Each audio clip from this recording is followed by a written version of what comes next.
अस्सलाम वालेकुम भाइयों, मैं जुगनू हापुड़ से। भाइयों, पहले तो मैं आपका बहुत शुक्रिया अदा करना चाहता हूँ कि मेरे 1K यानी 1000 सब्सक्राइबर हो गए हैं। तो भाइयों, इतना प्यार और मेरे चैनल को इतना प्रमोट करने के लिए शुक्रिया। और भाइयों, मैं दूसरी चीज़ बता देता हूँ कि अब से पहले तुमने मेरे एक यूट्यूब चैनल पर इरशाद भाई का मैंने एक इंटरव्यू लिया था। तो भाइयों, मैं उनके पास गया था। तो मैंने उन्होंने मुझे बताया कि एक बंदा दिल्ली से कबूतर लेकर आया, कि उन्होंने बताया कि भाई ऐसे मुझे अक्टूबर में कबूतर उड़ाने हैं। तो मतलब उड़ान में तो शाम तक उड़ जाने चाहिए। तो उन्होंने बताया कि भाई जिससे वो ले गए कि भाई अक्टूबर में तो ये इनके पर काट के उड़ाने पड़ेंगे। अब जब उनका वो रिजल्ट आया तो भाइयों 2 घंटे या 2.5-3 घंटे फिलहाल वो कबूतर उड़े। और एक मेरे अरविंद भाई हैं, उन्होंने मुझे एक चीज़ बताई कि भाई वो भी कहीं से लेकर आए थे, आसपास से जहाँ से भी वो लेकर आए थे कबूतर। उन्होंने बताया कि भाइयों ये प्योरिटी में राजन वाले हैं। 600 रुपये पर जाना, 700 रुपये पर वे कबूतर उन्हें दिए गए थे राजन वाले बताकर। तो भाइयों, और उनका रिजल्ट जो आया तो भाइयों उन्होंने मुझे वीडियो कॉल करके वो कबूतर भी दिखाए। तो भाइयों वो कबूतर गजरे सजरे इस तरीके टाइप के कबूतर थे वो। तो मुझे नहीं लगता कि वो राजन वाले हैं। भाइयों, कबूतर बेचना कोई बुरी बात नहीं है, लेकिन भाइयों किसी का नाम लेकर कि ये पुन्नू वाले हैं, धन्ने वाले हैं, जैंटा वाले हैं या कोई और नाम लेकर कबूतर बेचना गलत है। अगर खुदा ना खास्ता वो कबूतर, मान लो मैंने किसी को कबूतर बता के दे दिया कि धन्ने वाला है और प्योरिटी में धन्ने वाला है, और वो जाकर 2 घंटे नहीं हुआ, तो भाई लोग क्या कहेंगे, यार धन्ने वालों का नाम इतना सुनना तो ये सारे 2 घंटे नहीं उड़ने। तो भाइयों, इससे उन भाइयों की रेपुटेशन पे बहुत बड़ा फ़र्क पड़ता है जिन्होंने अपने नाम से ये नस्ल चला दी। तो भाइयों, यदि कबूतर बेचने हैं तो भाइयों किसी का भी नाम लेकर कबूतर ना बेचें कि भाई ये जेंटे वाला है, ये फला वाला है।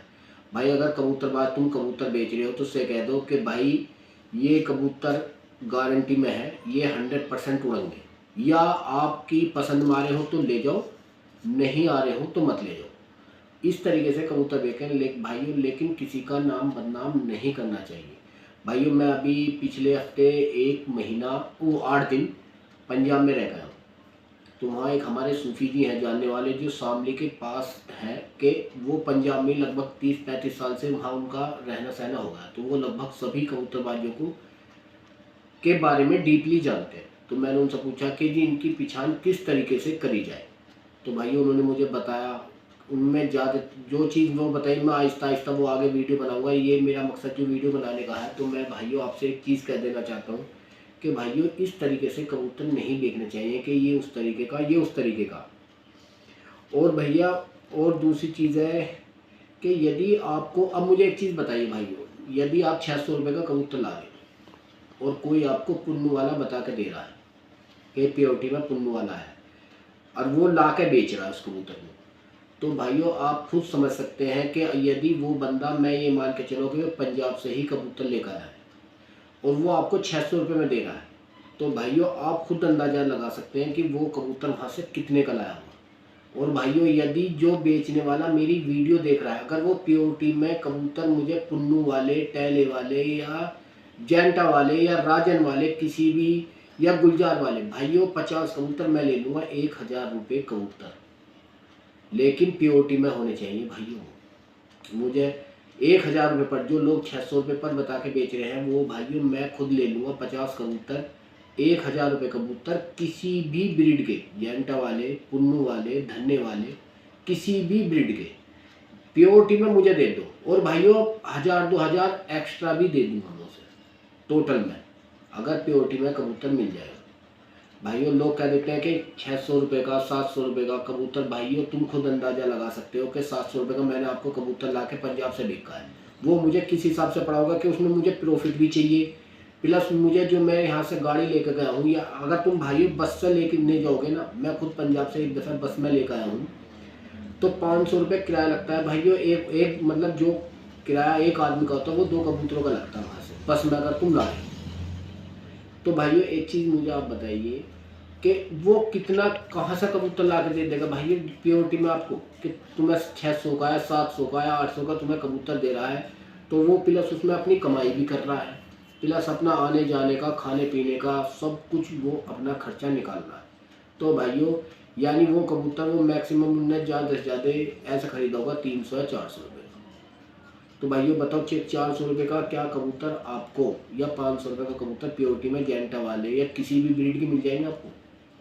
हाँ ये कह सकता है कि वो वहाँ से 10-20 हज़ार रुपये का एक जोड़ा कबूतर लेकर आया है, उसके बच्चे बेच रहा है, वो मैं मान लूँगा कि हाँ भाई वो बच्चे निकलवा के बेचता है, वो 1000 का दे ले 500 का दे ले, वो प्योरिटी में मैं मान सकता हूँ। लेकिन भाई जिसका ये बिजनेस है सेलिंग का कि वो कबूतर ला के बेच रहे हैं जी 600 के 700 का, गारंटी दे रहे हैं जी ये राजन वाला है, जेंट वाला है, फलाने वाला। भाइयों को मुझे मैं उसी भाई से कहना चाहता हूँ कि मुझे 1000 रुपये कबूतर के 50 कबूतर दिलवा दे प्योरिटी में, जेंटा वाले दिलवा दे, धन्य वाले दिलवा दे, पुन्नू वाले दिलवा दे, राजन वाले दिलवा दे या गुलजार वालों से दिलवा दे, लेकिन प्योरिटी में हो। तो भाइयों मेरा कहने का मकसद ये है कि कबूतर बेचना कोई बुरी बात नहीं है, लेकिन किसी का नाम लेकर कबूतर बेचना वो गलत बात है। भाइयों मैं भी बच्चे बेचता हूँ और मैं पंजाब से ही कबूतर मैंने ला रखे हैं, हालांकि मुझे भी लोगों ने बता के यही दिए कि ये प्योरिटी में है, प्योरिटी में है। तो मैंने पहले उनका आके रिजल्ट लिया, फिर उनके जोड़े मिलाए, फिर उनके बच्चों का रिजल्ट लिया। अब भाइयों मैं कब बच्चे बेचता हूँ, लेकिन मैं ये बेचता नहीं कि फला ब्रीड गए, ये मैं खुद अपनी ब्रीड में मैं खुद अपने नाम से बेचता हूँ कि अगर नहीं उड़ा तो भाइयों तुम्हारा पैसे वापिस, प्लस अगर तुम कबूतर बदलना चाहते हो तो कबूतर भी बदल सकते हो। लेकिन भाइयों मैं आपको बता रहा हूँ अल्लाह की कसम से अभी तक ऐसा मौका नहीं आया भाइयों। मैं कैच कबूतर नहीं बेचता, मैं बच्चे बेचता हूँ और उनका रिजल्ट 1-2 दिन में 4 दिन में आ जाता है।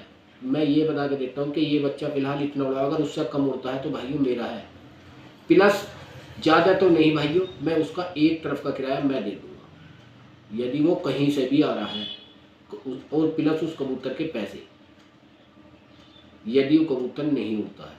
तो भाइयों मेहरबानी करके किसी का नाम ना लेकर कबूतर बेचें, क्योंकि 300 400 या 500 में 700 में 800 में भाइयों ये धन्य वाले पुण्य वाले नहीं आते।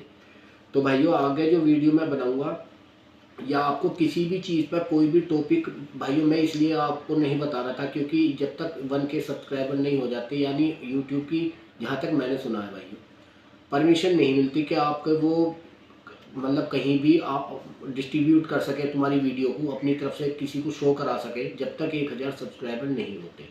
तो भाई माशाल्लाह मेरे 1000 सब्सक्राइबर हो चुके हैं और मैं अब आप मुझसे किसी भी बारे में किसी भी टॉपिक पर, कबूतर के पिछान, कबूतर को उड़ाने का तरीका, जहाँ तक मैं जानता हूँ, मैं ये नहीं कहता कि भाइयों मैं बहुत बड़ा उस्ताद हूँ, लेकिन जहाँ तक मैं जानता हूँ इंशाल्लाह उस्ताद तो उस्ताद होते हैं, लेकिन अगर वो 100% अपना बेस्ट देंगे तो भाइयों उनके लगभग 70% उनके बारे में मैं भी जानता हूँ, 80%, और हो सकता है 100% उनकी बराबर जानता हूँ, लेकिन आप 60-70% मान लें। तो वो चीज़ मैं आपको A to Z सारी चीज़ बताऊंगा और उसका तर्क भी देख लूँगा कि ये चीज़ इसलिए, ये चीज़ इसलिए, ये नहीं बता दिया कि मैंने ये चीज़ बता दी, मुझे बस इतना पता है, मैं उसका रीज़न भी बताऊंगा भाइयों। दूसरा अब जैसे भाइयों एक तो गर्मी पड़नी है, उस सर्दी जो अब आने स्टार्ट हो गई है, तो भाइयों 2 चीज़ का हमेशा ध्यान रखें। एक तो ठंडा पानी ना पिलाएं कबूतरों को। लोग जैसे शहरों में रहते हैं, टंकी में से पानी लिया, वो सुबह रात को ठंडा हो जाता है, तो वो पानी पिलाएं, वो पानी बिल्कुल ना पिलाएं, उसकी ठिठरन उतार लें, यानी हल्का सा नीम गर्म पानी कर लें। प्लस और कुछ ना करें भाईजान, सिर्फ अजवाइन का पानी